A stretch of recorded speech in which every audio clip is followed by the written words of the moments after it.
Contextualicémonos. Todo comenzó en 1945 en el fin de la Segunda Guerra Mundial. Se le denominó Guerra Fría porque nunca hubo una guerra entre ambas naciones, con el temor de que probablemente llegara una alzada nuclear. Recordemos que la Guerra Fría fue un enfrentamiento político, económico, social, militar, informativo, deportivo y científico.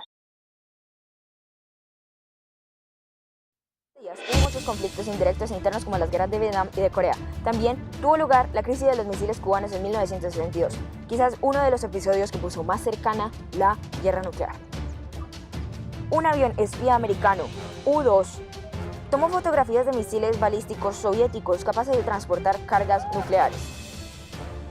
La Unión Soviética mandó un total de 42 misiles de alcance medio y 24 de alcance intermedio a Cuba.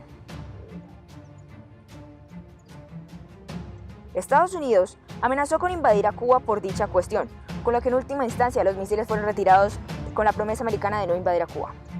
Aunque la Unión Soviética y China forjaron una alianza en 1949, siempre hubo un distanciamiento entre ellos que fue aprovechado por los americanos. Los Estados Unidos iniciaron una política de entendimiento con China para contener a los soviéticos. La Unión Soviética invadió Afganistán en 1980, lo que llevó a los americanos y a sus aliados a boicotear los Juegos Olímpicos de Moscú en 1980.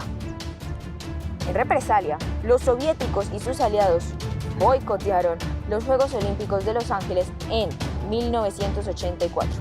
Por otra parte, los americanos financiaron con sus armas a la guerrilla afgana para luchar con las tropas soviéticas. Esta guerra de Afganistán resultó un factor importante para la guerra en quiebra de los soviéticos. En los años 80, el presidente norteamericano Ronald Reagan definió a la Unión Soviética como un imperio del mal y que sería confinada a la pila de las cenizas de la historia. El gobierno americano anunció una importante acumulación de armas en un momento en el que la Unión Soviética se encontraba demasiado débil económicamente. En 1985, por otro lado, Gorbachev se convirtió en el líder de la Unión Soviética, adoptando una actitud conciliadora con los americanos. En 1989, una retirada soviética de Afganistán y un año más tarde se firmó la reunificación de Alemania. Finalmente, como Gorbachev como figura importante, el colapso de la Unión Soviética en 1991 propició el fin de la Guerra Fría. La adquisición de armas atómicas por parte de los americanos alertó enormemente a los soviéticos. Ambos países tenían el ataque del uno al otro. El presidente americano sentía una aversión total con el presidente ruso, Joseph Stalin. Los soviéticos temían que Estados Unidos utilizara a Europa Occidental como un arma contra él. Los Estados Unidos y la Unión Soviética acumularon grandes arsenales de armas atómicas y misiles balísticos. Se formaron bloques militares de la OTAN y del Pacto de Varsovia. Se llegó hasta los conflictos destructivos de Vietnam y Corea. La Unión Soviética se derrumbó debido a sus debilidades económicas. Se derribó el muro de Berlín y se derrumbó el Pacto de Varsovia. Los estados de Báltico y algunas repúblicas exsoviéticas lograron su independencia. Estados Unidos se volvió en la superpotencia del mundo. Por último, y como más importante, uno de los factores o de las consecuencias más claves de esto fue que se derrumbó el comunismo.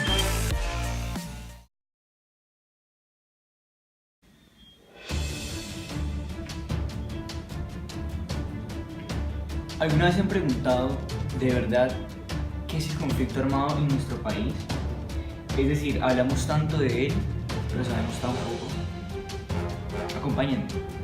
A partir de los años 60, después de la violencia bipartidista, en Colombia se inició una guerra negociada por el Estado, los grupos guerrilleros de izquierda y los grupos paramilitares de extrema derecha. La toma de pueblos, la inclusión de mano de obra en el conflicto, la persecución política, la asociación con el narcotráfico y el desplazamiento forzado, los secuestros y el asesinato de la población civil serían las particularidades para un conflicto que sigue desgarrando el país hasta el día de hoy.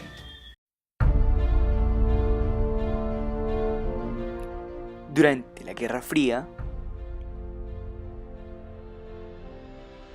El gobierno de Estados Unidos desarrolló un plan de seguridad nacional para Colombia, el cual buscó, sin éxito, acabar con las llamadas guerrillas comunistas. La entrada del Estado en Marquetalia y el posterior escape de las principales líderes guerrilleros fue el inicio de las Fuerzas Armadas Revolucionarias de Colombia, conocidas como las FARC. Junto a ellas se fundaron grupos como el Ejército de Liberación Nacional, ELN, y el Ejército Popular de Liberación, el EPL.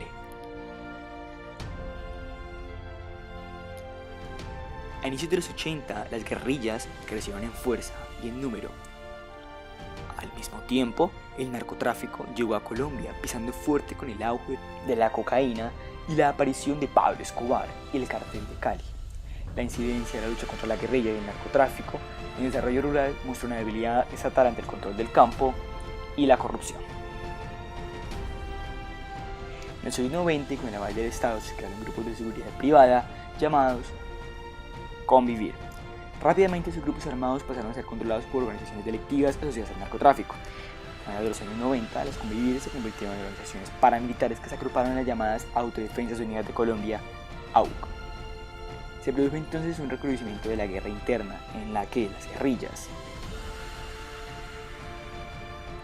el narcotráfico, las autodefensas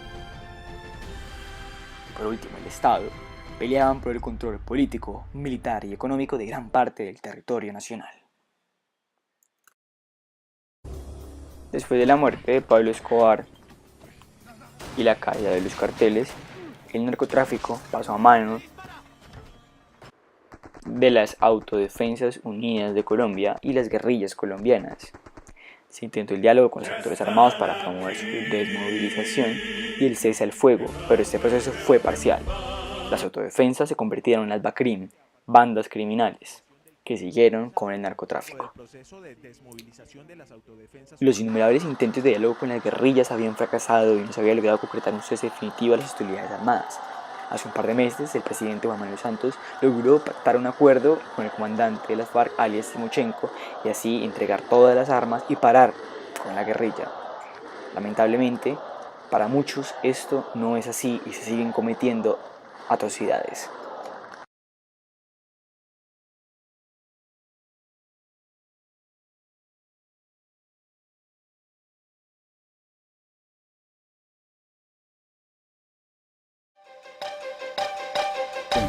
Así es, Carmenza. Hoy, 6 de noviembre de 1985, acaba de ocurrir uno de los hechos violentos más importantes en la historia reciente colombiana. Sí, señores, acaba de ocurrir la toma del Palacio de Justicia por parte del grupo armado M-19. Vamos a estudios con más información. Soy rebelde. Mariana, estamos al aire.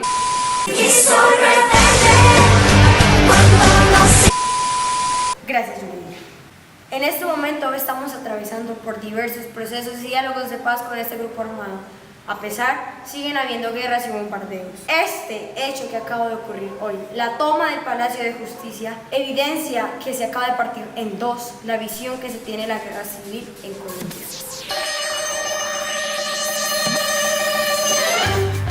Todo inició el 6 de noviembre de 1985. El grupo armado M-19 o Movimiento 19 de Abril versus el gobierno colombiano.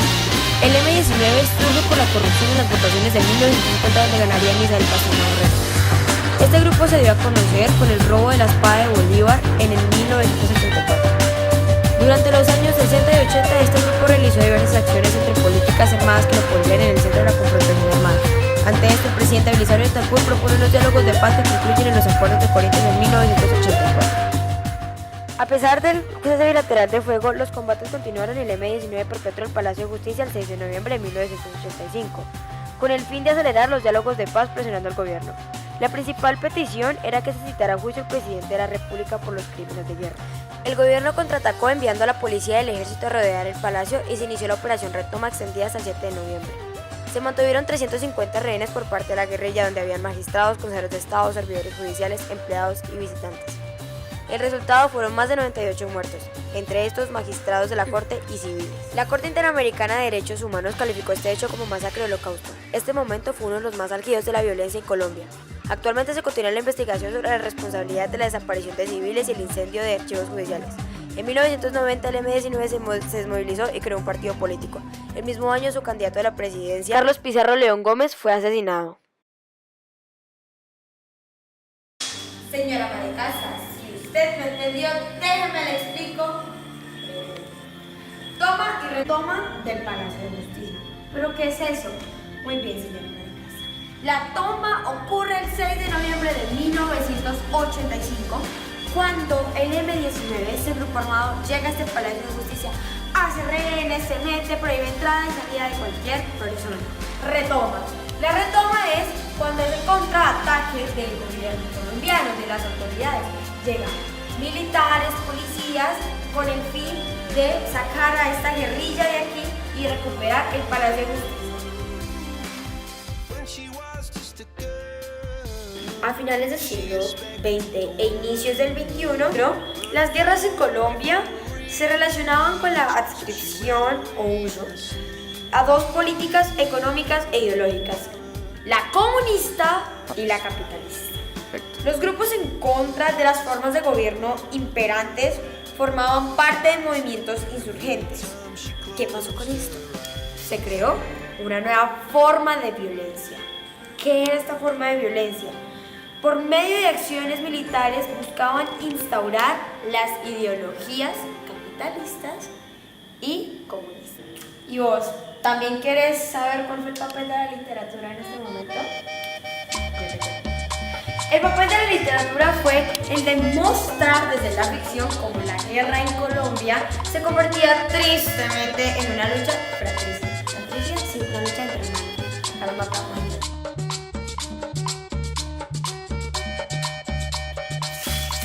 Se escribió La Siempre Viva por Miguel Torres.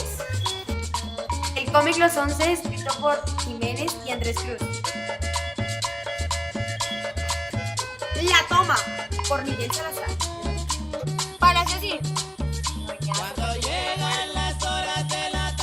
Palacio Sin Máscara, de Germán Castro Caicedo. Marta Orrantia, Mañana te presento. Noches de humo, Olga Bejar. Señor presidente, qué honor estar con usted en este momento histórico. 1986-1987, por Beatriz González.